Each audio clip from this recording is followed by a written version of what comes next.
Un sujet d'envergure aujourd'hui que nous allons traiter et sans putaclic, je peux vous le garantir. On va parler des modifications qu'il y a au niveau de l'acquisition du trafic, notamment sur Facebook Ads et l'intégralité du monde du web qui est secoué avec ces changements de politique au niveau des cookies, avec la RGPD, avec iOS 14, iOS 14.5 et iOS 15.0. Le dropshipping sur Facebook est mort et pour une fois, c'est pas moi qui le dis. On a la chance d'avoir avec nous un invité incroyable, Charles Marginier, qui était sur le web déjà en 2010 quand vous étiez encore en train de décrotter vos nez. Et c'est notamment le fondateur d'un réseau de sites qui, en 2013, 2014, 2015, faisait déjà 1 million de visites par jour. C'est le fondateur de FireRank, un réseau de pages sur les réseaux sociaux au moment où les pages Facebook étaient les reines de la place sur Internet avec plus de 12 millions d'abonnés. Il dominait vraiment la visibilité à l'époque sur le web. C'est d'ailleurs un business qui a été énorme pour lui avec des dizaines de collaborateurs recrutés. Et aujourd'hui, c'est le fier CEO et cofondateur de Anna Velazia, une marque e-commerce de bijoux qui cartonne aujourd'hui en France avec plus de 3,8 millions de chiffre d'affaires en 2021. On est très content de l'avoir avec nous pour parler de ce sujet et surtout que pour une fois, je ne vais pas être le seul à taper sur le dos du dropshipping sur Facebook. Un épisode aujourd'hui plus qu'essentiel si vous faites de l'e-commerce et de l'acquisition de trafic sur les réseaux sociaux. On est parti pour la mort du dropshipping sur Facebook Ads avec Charles Marginier. Comme d'habitude, pensez à laisser un like sous cette vidéo, abonnez-vous à la chaîne YouTube ou à notre podcast et laissez-nous 5 étoiles avec un petit commentaire si vous êtes sur des plateformes de podcast. C'est essentiel pour faire connaître notre travail. Merci. Hello les amis et bienvenue dans cette nouvelle vidéo. Peut-être vous aussi vous avez vu depuis 2016, depuis 2017 des vidéos, des articles sur LinkedIn, des articles sur les blogs disant que le dropshipping était mort et notamment le dropshipping avec un Facebook Ads comme on l'a connu depuis 2017, très agressif dans lequel vous envoyez une publicité sur Facebook Ads, vous envoyez le visiteur sur votre fiche produit et vous convertissez directement avec des ROAS plus que positifs, ce qui vous permettait de développer un business avec peu d'argent en en entrée et réussir à générer justement des beaux résultats en sortie. Aujourd'hui, ça y est, c'est vrai, le dropshipping sur Facebook Ads est mort et on va parler de ça justement avec Charles Marginier. Salut Charles et merci d'être avec nous. Salut Enzo, merci pour l'invitation. Je suis tellement content de ne pas parler de ce sujet tout seul. Pour une fois, quelqu'un va parler de la théorie que je vois venir depuis quelques mois sans que ça soit moi, en le justifiant, en donnant sa vision et surtout avec des credentials plus que sexy. Charles, c'est FireRank et une communauté de dizaines de millions de personnes sur les réseaux sociaux, c'est ça? À C'est ça, l'époque? ouais. C'était C'est quoi? C'était ça. 2014? 2015? Ouais, c'est FireRank, ça a été de 2014 à 2017. Ouais. Et du jour au lendemain, poum, les pages fermées, le business qui se dissout comme ça. C'est Euh, ça. on aura l'occasion, à mon avis, d'en reparler. C'est le développement surtout d'une marque aujourd'hui plus que sexy, Anna Velazia, avec plus d'1 million d'euros de dépenses par an en publicité, notamment sur Facebook. Tout à fait. C'est des relations avec des vrais account managers sur Facebook. Donc, vous savez, les gens qui vous appellent Hey, salut, machin, faudra que tu prennes ton rendez-vous. Bon, ben là, non. Quand tu dépenses plus d'1 million, du coup, tu as des vraies personnes en face qui sont solides, qui ont des vraies compétences, qui sont vraiment là pour t'aider à dépenser plus. C'est une expérience web depuis dizaines d'années maintenant. Et c'est surtout une position, un positionnement de mentor, de jury auprès de différents startup contextes et de business clubs aujourd'hui en France. Bref, une petite star dans le milieu du web, quoi, tranquillement. Je serais peut-être pas jusque-là.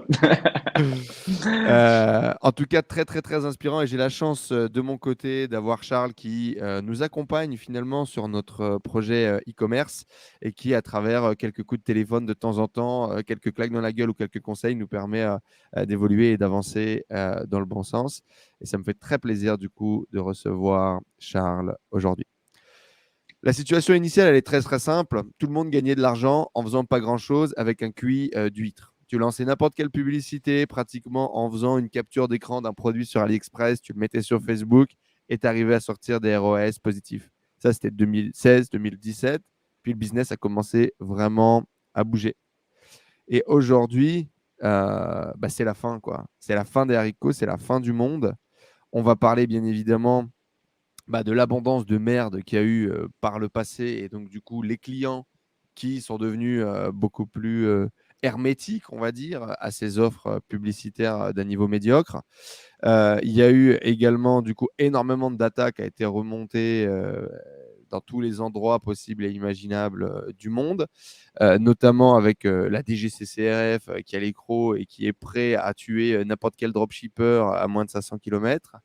Mais il y a surtout eu les mises à jour iOS 14, iOS 14.5 et la dernière obligation RGPD qui a littéralement flingué l'intégralité du tracking et donc du business sur Facebook. On est dans une nouvelle ère, dans une nouvelle réalité. Du coup, Charles, qu'est-ce que tu en penses, toi? Comment est-ce que tu as vu ce changement et cette évolution de Facebook? Et qu'est-ce qui se passe quoi, depuis ces dernières semaines? Alors, le changement, déjà, en fait, c'est un changement vraiment qui a été général, donc qui a vécu Facebook, mais qui a vécu aussi Google, ou finalement un petit peu toutes les entités dont leur modèle économique repose sur la publicité. C'est pas lié du tout pour le coup au dropshipping, c'est pas lié au DNVB, c'est vraiment lié euh, à une conjoncture et à un écosystème qui évolue. C'est vrai que le premier coup d'arrêt très fort qui a eu lieu, ça a été en effet l'évolution d'iOS 14. Au début, personne ne savait trop comment les choses allaient évoluer.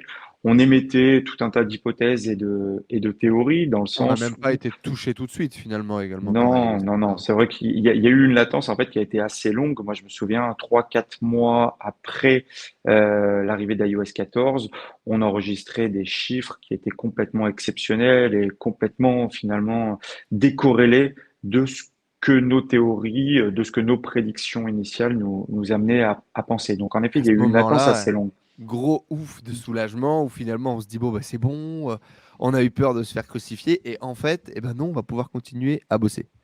Mais C'est ça. c'était sans imaginer ce qui allait arriver après. Sans appréhender cette latence. Parce que finalement, les théories initiales, moi je me souviens l'année dernière, vraiment ce qu'on se disait, qui finalement était totalement pertinente, c'était dès lors que le targeting des plateformes se fait par intelligence artificielle, plus elles ont de données à manger, plus leur targeting va être performant. Jusque-là, rien de très complexe. Euh, Ce qu'on a peut-être mal interprété, c'est la temporalité de leurs données dans le sens où si les données commencent à être bloquées, les données qu'ils ont déjà en leur possession vont avoir une valeur dans le temps et donc vont permettre de délivrer de la performance à l'intelligence artificielle, à l'algorithme qui est derrière, sur un temps un peu plus long. C'est-à-dire qu'il n'y a pas un coup d'arrêt mort tout de suite demain. Si le pixel est capable comment dire, de collecter 2 ans d'informations sur toi, Enzo, eh ben, c'est la semaine prochaine, a priori, il devrait être encore en capacité d'interpréter ce que tu vas faire et donc te catégoriser dans un ciblage pour telle ou telle publicité. La question, c'est quel est ce niveau de temporalité? Donc au début, finalement, on n'a pas ressenti de baisse plus que ça. Au niveau du tracking, objectivement, on l'a pas ressenti plus que ça non plus. Il n'y a jamais eu un tracking pur et parfait parce que de toute façon, fondamentalement, c'est pas possible.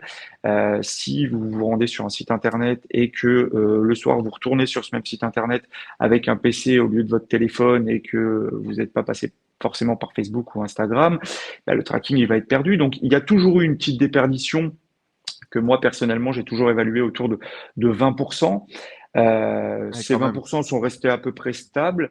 En fait, pour l'évaluer, c'était très simple. C'est qu'en gros, je lance une campagne publicitaire avec un code promo, par exemple Toto, et ça me permet de mesurer très efficacement combien j'ai d'achats avec ce code promo Toto. Et ça, segmenté sur tout un tas de campagnes différentes, et ça permet d'appréhender, on va dire, de manière plus objective le tracking et connaître à peu près ces taux de déperdition.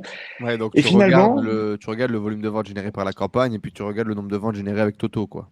exactement. Et finalement, objectivement, aujourd'hui, on arrive à conserver un tracking qui reste assez pertinent contre toute attente.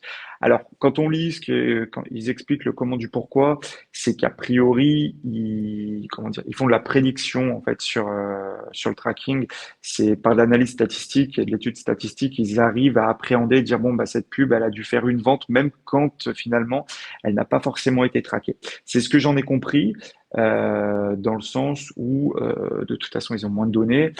Alors, ils ont mis des solutions alternatives, mais qui sont vraiment des solutions alternatives et pas qui vont pas compenser pleinement la perte de données avec, par exemple, l'API server-side, etc. Mais aujourd'hui, bah, Facebook ou même un Google, surtout Facebook, parce que Facebook ont une dépendance très forte, bah, pour le coup, aux appareils. Ils n'ont pas la chance d'être Google qui ont possession d'Android, donc ils ont une pleine dépendance et sont dans une problématique qui finalement est très grave pour eux qui l'ensemble de leur modèle publicitaire reposait sur leur pixel, c'est 10 ans de travail parce que finalement pour atteindre les niveaux de performance publicitaire qu'on a depuis 2017-2018, ça a été vraiment un long travail et tout a été construit sur cette intelligence artificielle.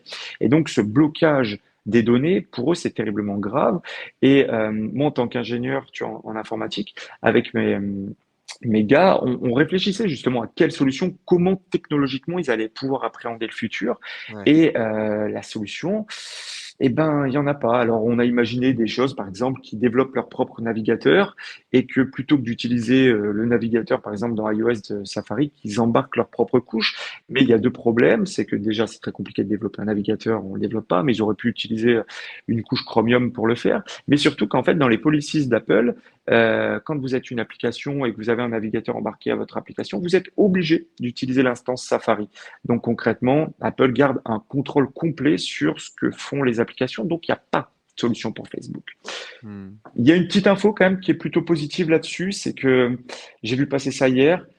Facebook sont en train de travailler sur ce qu'ils appellent Basic Ads. C'est un petit peu la seule réponse finalement qu'ils peuvent apporter aujourd'hui à cette énorme problématique qui leur est imposée. Ouais. Basic Ads, concrètement, l'idée, c'est de se dire, bon, bah, si on n'est plus capable de traiter de manière objective et pertinente les KPI externes à Facebook, donc en collectant les différents événements sur le site, eh bien, il va falloir qu'on arrive à obtenir un même niveau de performance en traitant les KPI internes. C'est-à-dire que jusque-là, les KPI internes servaient beaucoup pour le retargeting. Donc, par exemple, combien de temps vous avez passé sur une vidéo, sur quel lien vous cliquez, tout ça. Et ben, ils vont essayer maintenant, je pense, de surexploiter vraiment l'ensemble des données intra-Facebook, intra-Instagram pour essayer de relever le niveau de pertinence de leur intelligence artificielle par Ouais, rapport à ces données-là. ils se rattachent à ce qu'ils ont, quoi, finalement. Exactement, ils se rattachent à ce qu'ils Hmm. ont pour essayer de. Et donc, très difficile de savoir. Donc, évaluer comment les choses vont évoluer dans l'année à venir, c'est véritablement compliqué dans le sens où bah, il y a cette notion de temporalité des données du pixel déjà, donc on ne sait pas jusqu'où les performances vont chuter. Est-ce que on peut encore prévoir une chute importante ou pas? C'est assez compliqué de l'anticiper. Et est-ce que donc leur basic ads, qui est la première réponse concrète à la problématique de la perte de données, va porter ses fruits? C'est pareil, il n'y a que le futur qui pourra nous le dire. En tout cas, ce qu'on peut voir, c'est directement basculer sur un server-side au niveau du tracking. Ça, c'est une évidence.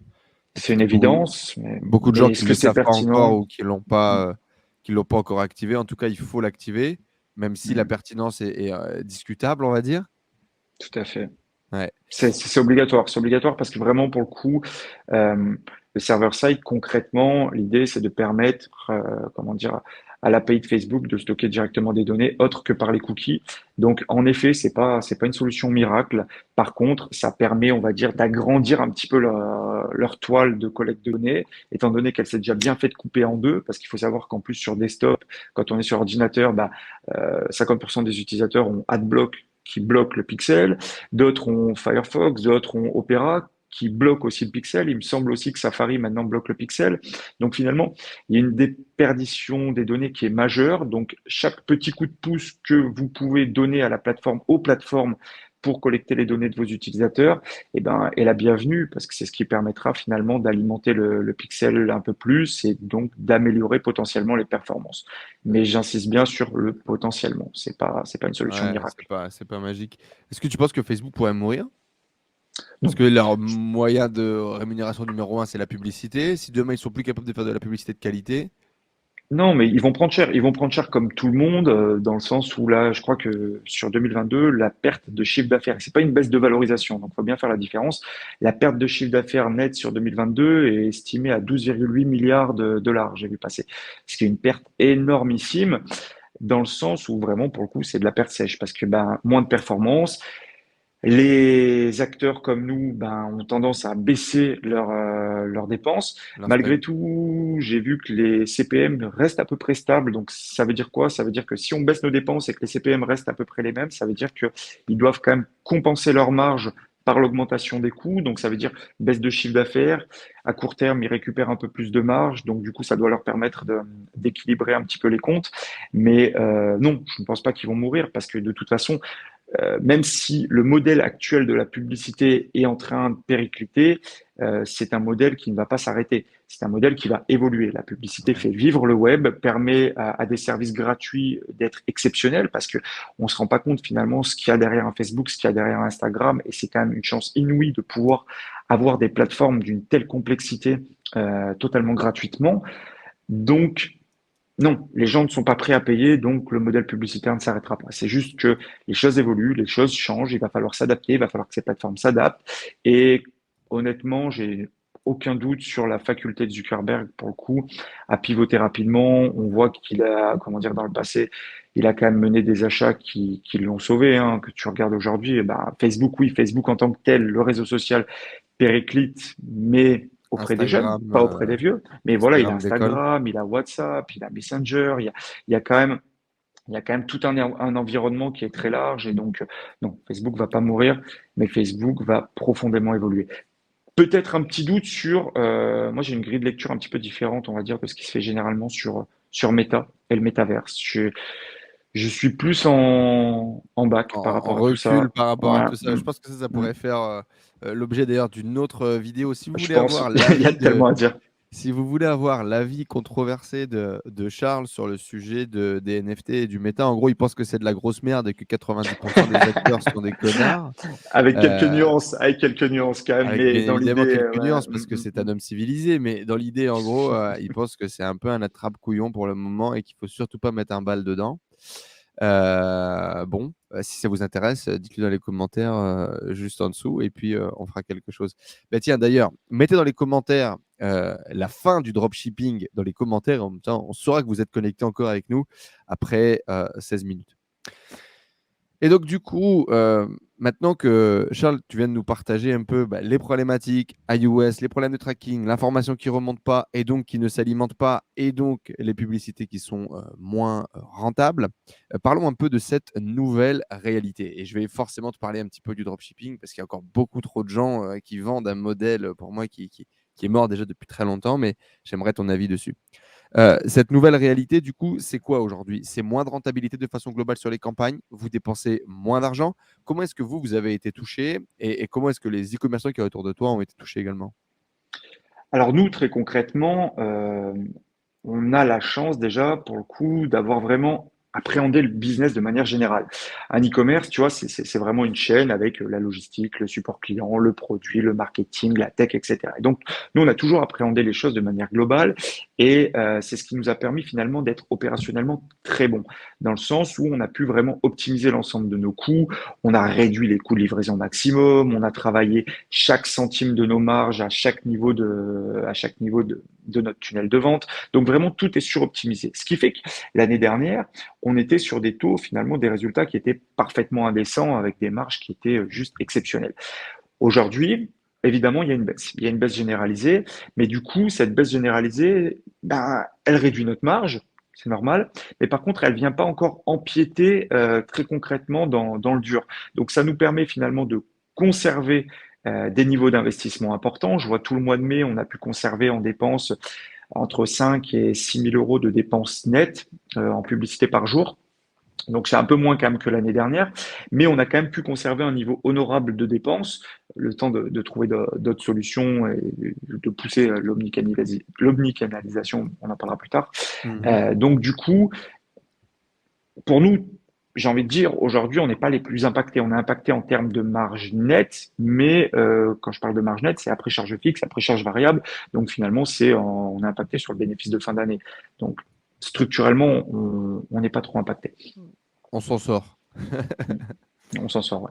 De façon globale, en tout cas, des ROAS moins bons, C'est ça, moins de des ROS campagnes. moins bons. Donc du coup, bah, moins de performance, hein, très concrètement, ça se mesure par le fait de l'année dernière, ou même les années précédentes, c'était presque facile, tu vois, j'ai envie de te dire. C'est-à-dire Mhm. que si tu avais les bonnes créas, que tu arrivais à target la bonne audience, tu envoyais de la grosse pub pendant 2 mois et des fois, il y a eu des périodes où pendant 2, 3 mois, on n'avait rien à faire. Ça dépensait du 10, 15 000 euros par jour et avec des niveaux de rentabilité qui étaient monstrueux derrière. Il n'y avait pas d'opération commerciale à mener, il n'y avait pas besoin de reprendre la parole, etc.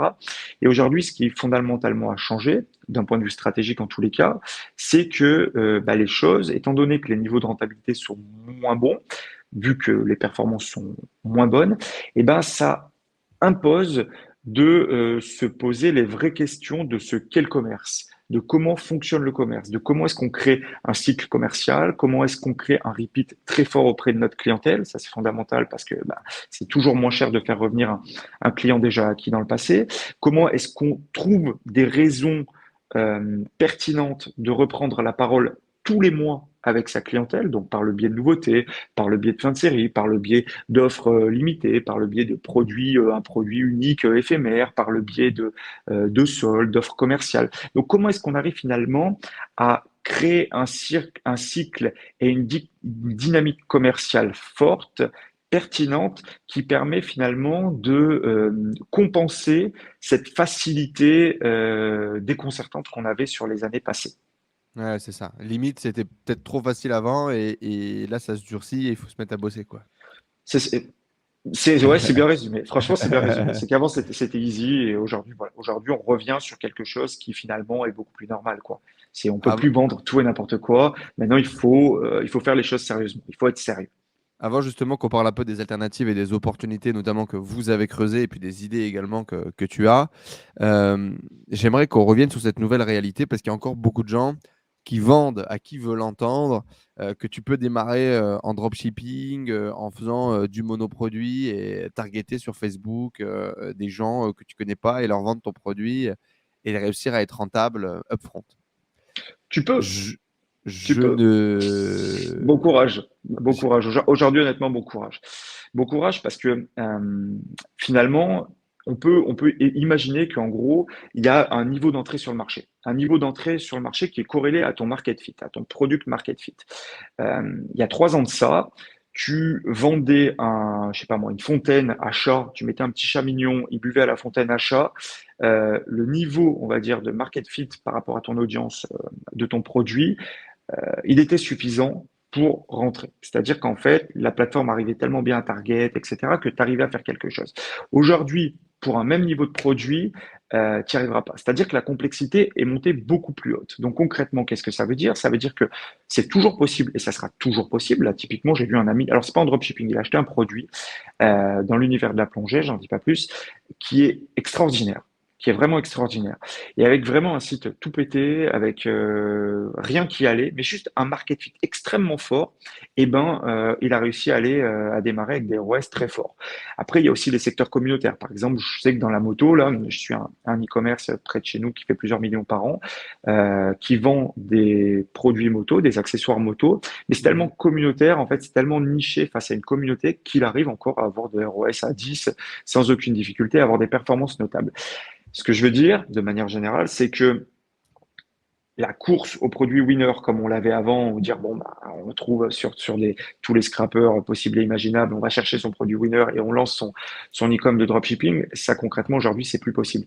C'est plus possible parce que trouver un produit market fit qui va performer en Facebook Ads aujourd'hui dès le départ avec des ROS positifs, avec un niveau de rentabilité, avec un site, parce que forcément les gens qui se lancent là-dedans pour la majorité lancent des sites plutôt médiocres, qui ne sont pas forcément poussés, les marges ne sont pas optimisées, le support n'est pas optimisé, la répétition avec tout ce qui est retargeting et cycle commercial n'est pas optimisé.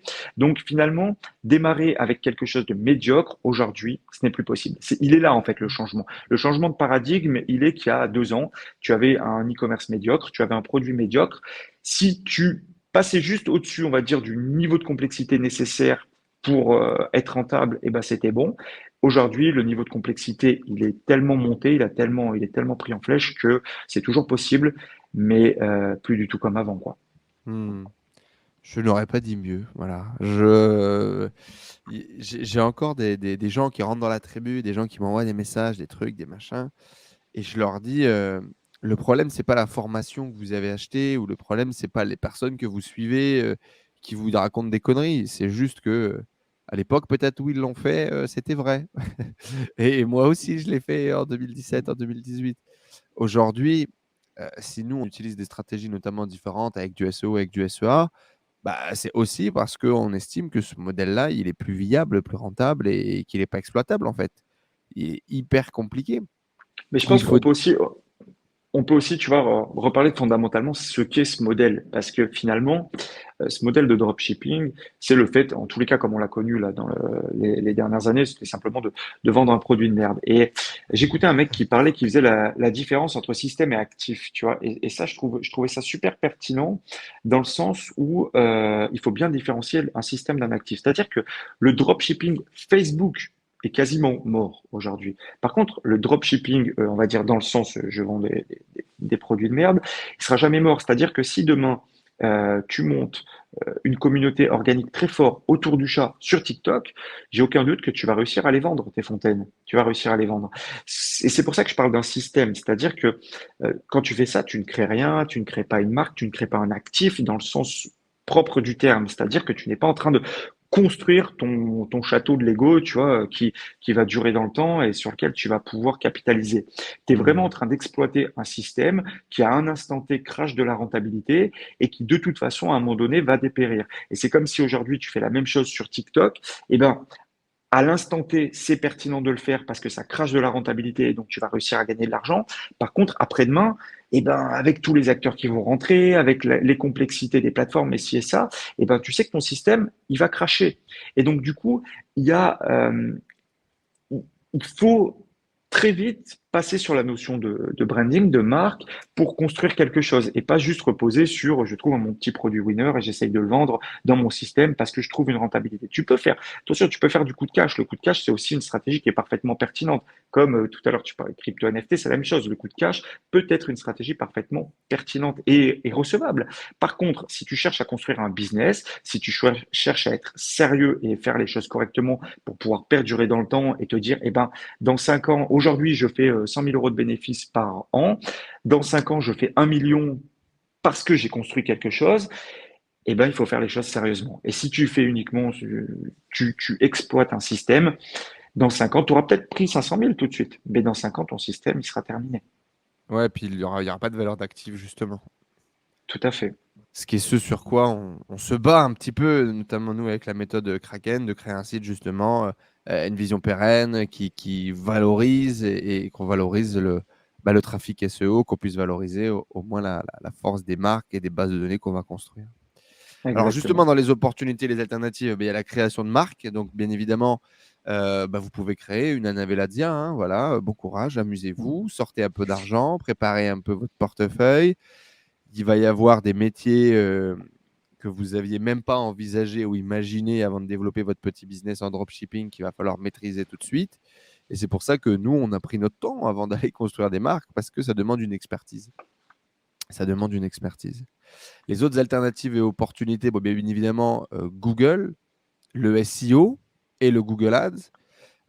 Quelle est ta vision par rapport à ces canaux-là aujourd'hui? Est-ce que ça représente une part importante du business? Est-ce que tu penses que ça va durer? Alors, déjà, donc là, en fait, En parlant de ça, tu mets le doigt sur donc le sujet de l'omnicanalisation. J'ai toujours du mal avec ce terme, hein. Omnicanalisation. Tu vois, c'est en fait Parce que pour ça ça te que tu fait as fait chier. le. C'est parce que ça te fait chier, Ouais. c'est pour ça. Non, véritablement, c'est un vrai sujet compliqué. Beaucoup de monde, j'entends beaucoup parler faut s'omnicanaliser, etc. La vérité, c'est très concrète, très pragmatique dans le quotidien, c'est que c'est beaucoup plus complexe que ça. Dans le sens où déjà, quand on trouve un canal d'acquisition qui fonctionne fort, qui permet de créer de l'hypercroissance, moi j'ai tendance à dire exploite-le à fond. Parce que quand tu trouves un filon d'or, tu vas pas forcément en trouver 15.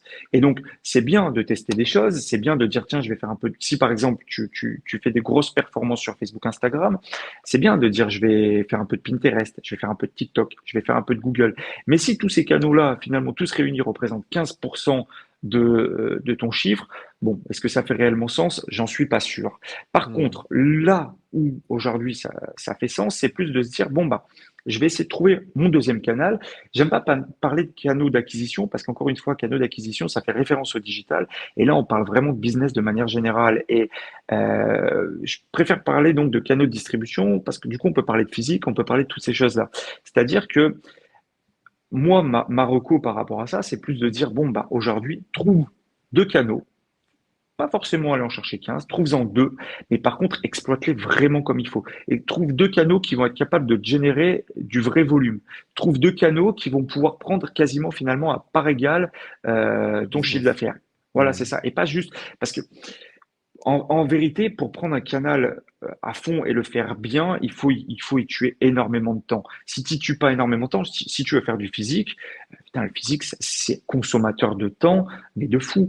Il faut créer une véritable stratégie, il faut étudier le marché, il y a tout un tas de choses à appréhender, il y a tout un tas de paramètres à analyser. Ça se fait pas, on se dit pas, tiens, bon, bah, vas-y, je prends des indépendants, et je vais vendre mon produit. Non, si tu fais ça, ça marchera pas. C'est exactement comme si tu dis, bon, bah, vas-y, je vais faire du Facebook, je fais trois, quatre créas, j'envoie des campagnes broadcast et ça va marcher. Non, ça demande d'y consacrer énormément de temps. Et je pense que dans la notion d'omnicanalisation, il faut d'une part donc avoir une marque très forte, parce que bon, ça c'est le sujet de la marque qui est fondamental, mais il faut pouvoir vraiment traiter chaque canal avec tout le sérieux que chaque canal nécessite qu'on lui apporte, qu'on lui donne, quoi. Et donc, par exemple, si demain tu choisis de faire un canal principal Google en ads, le SEO, est-ce que tu as une vision sur le fait que ça tienne, que ça reste, que ça va bouger eux aussi de leur côté ou pas? Ça tient, pareil, ça va évoluer en fait. Je vois autour de moi, tu vois, à Clermont-Ferrand, on a pas mal de gros e-commerce en fait, genre le e-commerce de Dafimoto, on a pêcheur.com, on a Glissshop, tu vois, on a du gros e-commerce qui sont des e-commerce, on va dire un petit peu des dinosaures dans le monde de e-commerce, dans le sens où ils fonctionnent vraiment avec les vieilles dynamiques. Enfin, quand je dis les vieilles dynamiques, qui en gros c'est des Google quoi. Ils ont C'est connu des depuis moteurs de très longtemps recherche. en fait. C'est Hmm. ça, voilà, ils ont tout fait, ils ont tout construit par Google et aujourd'hui ils performent encore très bien sur Google.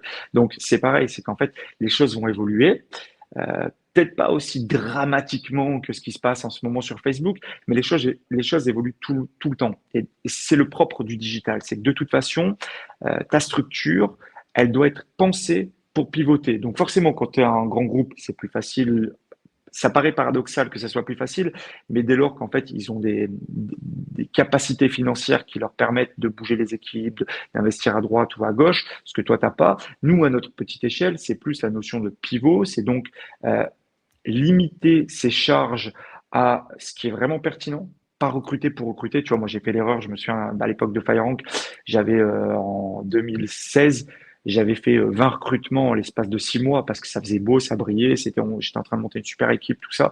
20 recrutements en 6 mois, c'est lourd. Ça augmente beaucoup les charges fixes et il suffit que la conjoncture ou le contexte change un peu comme il est en train de se passer là et que tu passes dans un peu une vallée de la mort comme l'est 2022 et ça va être très compliqué pour toi. Donc là, en ce moment, je préconiserais quand même de prendre un peu de recul par rapport aux choses, de rester très pragmatique par rapport à ses charges et à ses coûts, et d'essayer ouais, de se concentrer un petit peu sur ces canaux.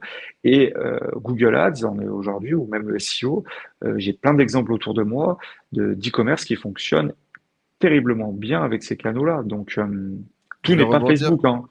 Je vais rebondir du coup sur ce que tu disais au niveau des équipes, etc. Ça servira pour tous e-commerçants avancés, entrepreneurs avancés qui nous écoutent.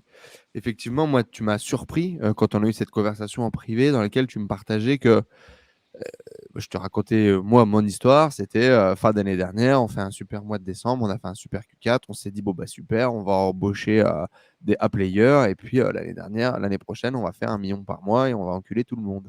Bon, résultat des courses, c'est passé un peu différemment. On a recruté des gens, on a grossi les équipes, on a grossi nos charges fixes, et on fait des mois en négatif sur ce début d'année, hein. Et toi, justement, tu m'as dit ouais, une vision complètement différente, un maximum de flexibilité, très peu finalement de charges fixes.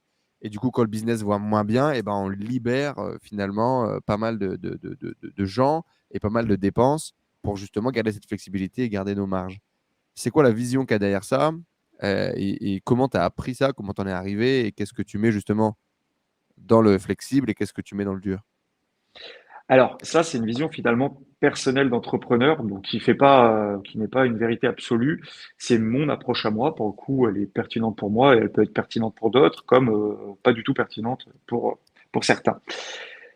Moi, de mon expérience personnelle, tu vois, donc quand j'ai eu FireRank, donc ces quelques années, donc ça a été, tu vois, FireRank, ça a été vraiment, j'avais deux grosses boîtes l'une à côté de l'autre. J'avais un réseau, tu vois, de sites web de divertissement qui faisait quoi, 1 500 000 visiteurs uniques par jour. Donc on avait tout un réseau de sites. Et à côté, j'avais FireRank. Et FireRank, c'était un peu le truc qui brillait parce que tu vois, on avait 12 millions d'abonnés sur les réseaux. On recrutait des dizaines de collaborateurs. On interviewait des stars. Donc c'était vraiment, je voulais que ça brille. C'était quelque chose de, tu vois, waouh, ça en jetait plein. Et quand FireRank s'est arrêté, donc parce que on s'est fait dépublier, ça m'a emmené à me poser des questions et c'est pour ça que je dis que c'est pas forcément pertinent pour tout le monde. C'est vraiment un point de vue personnel d'entrepreneur. Ça m'a emmené à me poser des questions sur qu'est-ce que je veux, qu'est-ce que je veux dans la vie, qu'est-ce qui pour moi est une bonne chose, qu'est-ce qui ne l'est pas. Et euh, j'ai quand même eu beaucoup de mal à avoir, comment dire, beaucoup d'employés. C'est une charge lourde. J'ai eu le droit au prud'homme, j'ai eu le droit à beaucoup de conflits internes. J'ai eu le droit. En fait, finalement, j'étais vraiment devenu. Mon rôle, c'était d'être un manager. Bon, ça, c'est propre de tout dirigeant d'entreprise. Dès que tu passes 5 ou 6, allez même 6 ou 7 salariés, tu deviens manager. Mais là, j'étais devenu manager à une échelle qui ne me plaisait plus, tu vois. Et donc, du coup, j'ai voulu reconstruire un nouveau business. Quand je suis reparti, je me suis dit, bon, ce que je veux essayer de faire, si je veux plus d'emmerde. Je ne veux plus d'emmerde. Donc, du coup, ça veut dire quoi? Si je ne veux plus d'emmerde, ça veut dire que je dois pouvoir concentrer mes efforts sur la création de valeur. Donc, je vais construire une entreprise dans laquelle tout ce qui est très fortement création de valeur, donc tout ce qui va être autour du bijou pour le coup, donc créer des bijoux, créer des contenus autour de bijoux, solutions techniques pour répondre et vendre, tout ça, je vais l'internaliser. Par contre, tout ce qui finalement, j'estime que ça apporte moins de valeur, comme la logistique, tu vois, eh ben, je vais l'externaliser pour pouvoir finalement, et je vais le variabiliser. Dans le sens où, genre, nous, aujourd'hui, par exemple, toute notre logistique, on n'est pas en dropshipping, on a un système qui est 1000 fois mieux que n'importe quel dropshipping parce qu'on a un contrôle complet sur nos coûts. L'ensemble de nos stocks sont financés par la banque, donc de toute façon, on n'a pas de, Ça, comment dire, c'est beau, ça. de perte de Ça trésorerie. mériterait un épisode à lui tout seul, ça, putain. Ça mériterait presque un épisode. Et surtout, Ouais. en fait, c'est des personnes en situation de handicap qui expédient tous nos bijoux. Donc, on a développé tout un logiciel pour eux qui leur permettent d'expédier l'ensemble de nos produits. Et ce qui est bien, c'est que du coup, ben, vu que c'est un ESAT où ils sont 150 dedans, si demain j'ai 50 commandes, eh ben, ils géreront, ils traiteront les 50 commandes. Si demain j'ai 500 commandes, ils traiteront les 500 commandes. Et donc, du coup, ça me permet de variabiliser complètement mes coûts. Et j'ai fait, en fait, ce système de variabilisation, je l'ai appliqué sur l'ensemble des maillons de mon entreprise. Et c'est ce qui fait qu'aujourd'hui, les seuls coûts fixes réels que j'ai, c'est les coûts finalement qui sont intrinsèques à mon business, qui apportent énormément de valeur et sur lesquels je veux miser. Donc, ça me permet d'avoir des coûts fixes relativement réduits. Et donc, finalement, c'est un petit peu comme si on était une pâte à modeler, c'est-à-dire qu'on se prend un coup, et ben, on est capable en fait de se compresser et pour autant de pas mettre à En défaut danger. la pérennité, voilà, de l'entreprise. Donc, c'est Ouais. et puis, ça permet finalement de limiter les emmerdes parce que tous les profils qui sont à haute valeur chez moi, donc on est en France et il y a personne qui est payé moins de 2 000 € net par mois. Donc, il y en a même qui sont payés bien plus.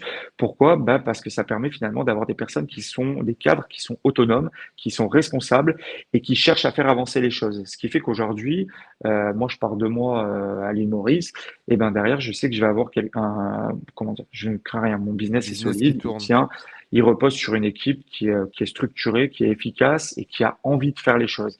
Et c'est ce qui fait qu'aujourd'hui, on arrive à encaisser quand on se prend des coups, parce qu'on se prend des coups comme tout le monde, hein, tu vois, on arrive à faire des chiffres qui sont extraordinaires, mais c'est pas en ce moment, tu vois, typiquement là, les premiers jours de juin, ça veut rien dire. Tu calcules pas ton business sur 5 jours d'activité, Bien mais sûr. on est tous quand même comme ça, tu vois, on regarde tous les chiffres au quotidien, même si moi je me suis complètement déconnecté de lire les chiffres heure par heure parce que c'est un truc à rendre taré, je les regarde une fois par jour, et ben il suffit que tu fasses 3 jours qui sont moins bons que les 3 jours derniers, tu te stresses un peu, alors que c'est idiot, c'est purement psychologique et il faudrait pas en fait regarder au Hmm. jour le jour, mais tu le fais quand même. Donc, on a quand même des hauts, on a quand même des bas, et comme toute entreprise. Mais l'idée, c'est de réussir à avoir une structure qui permette d'appréhender ces hauts et ces bas, et surtout d'avoir une structure qui réponde avec ce que toi, en tant qu'entrepreneur, tu veux de la vie. Du coup, dans les autres alternatives, tu as parlé de TikTok également. Mhm. Qu'est-ce que tu penses aujourd'hui de TikTok? Quels sont les tests que vous avez pu réaliser? Quels sont les résultats que vous obtenez aujourd'hui? TikTok, c'est extrêmement pertinent. Donc, c'est extrêmement pertinent déjà d'un point de vue organique, parce que tu peux facilement exploser sur TikTok en Ça, c'est organique. fou, ça. Ouais, c'est assez dingue, hein. J'en vois encore beaucoup. J'ai fait des tests sur d'autres business, sur d'autres sujets qui ne sont pas ma marque principale, Hmm. parce que ma marque principale, il faut savoir qu'elle s'adresse, on va dire, aux femmes en moyenne qui ont entre 50 et 60 ans. Donc, c'est vraiment, au contraire, nous, on pousse l'organique sur Facebook. C'est complètement paradoxal dans les temps qui courent, mais finalement, on arrive à avoir des taux d'engagement qui sont très forts sur Facebook par rapport à notre audience, parce qu'on est sur une audience qui est fan de Facebook. Donc du coup, ça met le doigt sur une chose, c'est qu'encore une fois, il n'y a pas de bonne ou de mauvaise plateforme pour faire de l'organique, pour faire de l'ads ou quoi. Ça dépend uniquement de votre audience. Mais en tous les cas, si votre audience elle est sur TikTok, donc déjà oui, même si on le voit sur les 2 dernières années, la capacité d'engager de l'organique sur TikTok a quand même réduit considérablement. On arrive quand même aujourd'hui à faire des performances qui sont incroyables et qui permettent de monter des communautés très fortes. Donc ça peut avoir une bonne chose pour pouvoir après emmener d'autres personnes sur d'autres réseaux. Ça permet de faire un point d'entrée sur votre business. Ça permet aussi, bah, pour le coup, pourquoi pas de faire le dropshipping sur les chats. Et tu sais, Et tu sais que j'ai des TikTok qui partent là cette semaine. J'ai un donc tu vois, bon vieux, j'ai un bon vieux site. Tu sais que j'ai racheté à un de mes potes de l'époque, un des winners de 2016. c'est la Et plus du stylée. coup, donc j'ai ce fameux site de dropshipping qui a cartonné en 2016. Il a rien n'a été touché. Le thème est le même, tout est pareil. Je l'ai acheté parce qu'il y a de la nostalgie là-dedans, tu vois. Moi, je trouve ça tellement mignon, tu vois. Ça m'inspire. Et donc, du coup, on part sur TikTok là, effectivement, cette semaine. Non, mais TikTok, il y a vraiment des choses incroyables à faire dessus. Faut que, évidemment, ton audience colle avec ça. Au niveau des ads, c'est une plateforme qui n'est pas encore mature, donc ça veut dire qu'a priori, il y a plein de bonnes choses qui vont arriver. Il faut vraiment le Principalement de travailler. l'organique, du coup. Ouais. Ouais, donc ouais, aujourd'hui, les gens font beaucoup d'organique. Nous, on a testé pas mal d'ads quand même sur TikTok. Ça répond. Ça répond très favorablement, alors que là, ils sont seulement en train d'intégrer leur notion de, je crois, en gros, comme Facebook, tu vois, de permettre à leur IA de targeter et tout ça. Donc, en fait, il y a des notions qui sont encore nouvelles chez eux qui commencent seulement à intégrer. Donc, non, je pense que TikTok, c'est On vraiment aura les le mêmes réseau à problèmes surveiller. on aura les mêmes problèmes de tracking, de toute façon, non? Ah bah de toute façon, oui. C'est aujourd'hui Safari te bloque les événements sur site, les remontées de données. Donc que tu sois sur TikTok ou peu importe la plateforme, les problématiques seront les mêmes.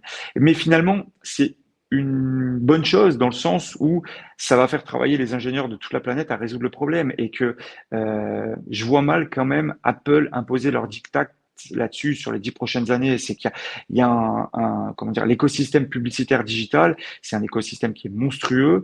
Le retargeting aujourd'hui, c'est quelque chose qui est fondamental. Le fait de pouvoir targeter, c'est quelque chose qui est fondamental. On sait que c'est quelque chose qui a toujours été touchy. Il y a quelques années, on avait vu Criteo qui avait dévissé complètement en bourse parce que justement leur business model, c'était le retargeting. Donc on sait que c'est quelque chose qui va avoir continuellement des aléas. Maintenant, j'ai du mal en tous les cas, alors c'est un point de vue personnel, c'est subjectif, mais j'ai du mal à penser qu'on puisse vraiment faire machine arrière sur la publicité en Mmh. ligne.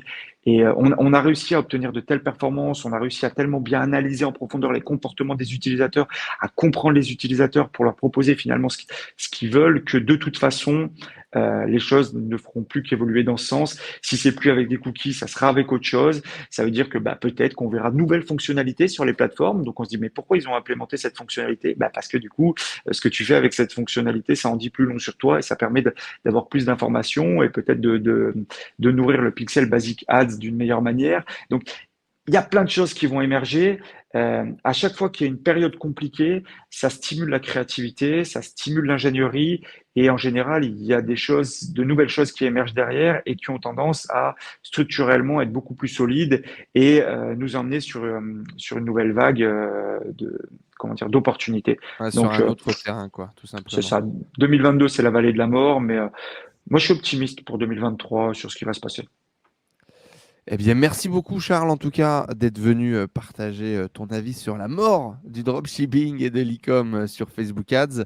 Euh, je pense que tu as fait une excellente conclusion juste avant. Est-ce que tu aurais un truc que tu voudrais rajouter pour clôturer cette vidéo? Bah, que si je devais rajouter un truc, c'est par rapport à tout cet écosystème dropshipping, c'est que euh, de ne pas oublier que quand tu montes un site de e-commerce, tu es en train de monter une entreprise et il s'agit pas simplement de dire je trouve un winner et je vais essayer de le vendre. Non, ça c'est bien, c'est beau, mais en réalité c'est plus complexe que ça.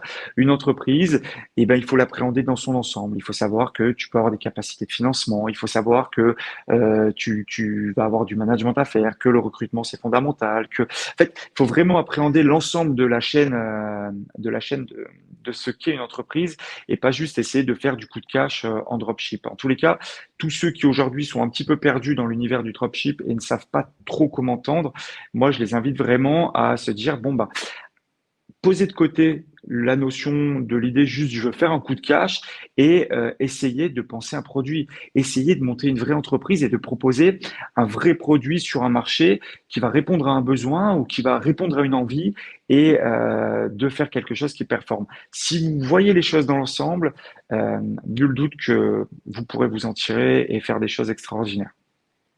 Eh bien, affaire à suivre, les amis. Du coup, nous, c'est certainement ce vers quoi on va tendre. À moins qu'on aille faire du développement logiciel, on verra bien. On a les deux opportunités devant nous, la DNVB et on a déjà les niches d'ailleurs, ou le développement d'applications, c'est ce vers quoi on va tendre. On restera bien évidemment toujours dans l'écosystème e-com, hein. On a toujours les sites qui sont en train de se développer et on compte bien encaisser et profiter des investissements qu'on a pu faire sur les mois précédents pour valoriser notre parc. Donc, on reste connecté et puis on verra effectivement pour le futur. Qu'est-ce qu'on peut te souhaiter pour un Aveladia, Charles, pour les prochains mois à venir? On va faire un gros pivot de marque en septembre sur une évolution fondamentale de nos produits pour augmenter de manière très forte le taux de répétition. Parce que c'est la clé du e-commerce. Le taux de répétition, on en a très peu parlé aujourd'hui, mais c'est la clé. Donc, s'il y a un truc à me souhaiter, c'est de réussir ce pivot pour plus de répétition et donc plus de solidité, plus de pérennité. Eh bien, parfait. Merci beaucoup, Charles. Si vous voulez bien Merci à toi, évidemment merci pour revoir l'invitation. Charles sur la chaîne, mais dites-le dans les commentaires juste en dessous. Pensez à nous mettre la fin du dropshipping dans les commentaires si vous êtes encore là connectés. On saura que vous êtes les plus fidèles, les plus motivés, les plus courageux d'entre nous. Et également, Charles a accepté d'être le parrain et le mentor de notre mastermind e-commerce qui aura lieu dans quelques semaines maintenant. Vous pouvez toujours envoyer un email à contact@enzonore.com pour bloquer votre place. Ça sera l'objectif du coup ça sera un mastermind scaling, quoi. Ça sera un mastermind scaling dans lequel on va apprendre justement à travailler sur le business et pas dans le business et à développer justement ce multicanal, cette LTV et directement prendre le conseil des meilleurs pour pouvoir les implémenter dans notre business. On en reparlera très bientôt. Voilà. Merci beaucoup, Charles. En tout cas, c'était un plaisir Merci d'échanger Enzo. avec toi. On va continuer de travailler sur toutes ces opportunités, ces alternatives. Et puis, je te dis à très vite. Salut, salut. Ciao tout le monde.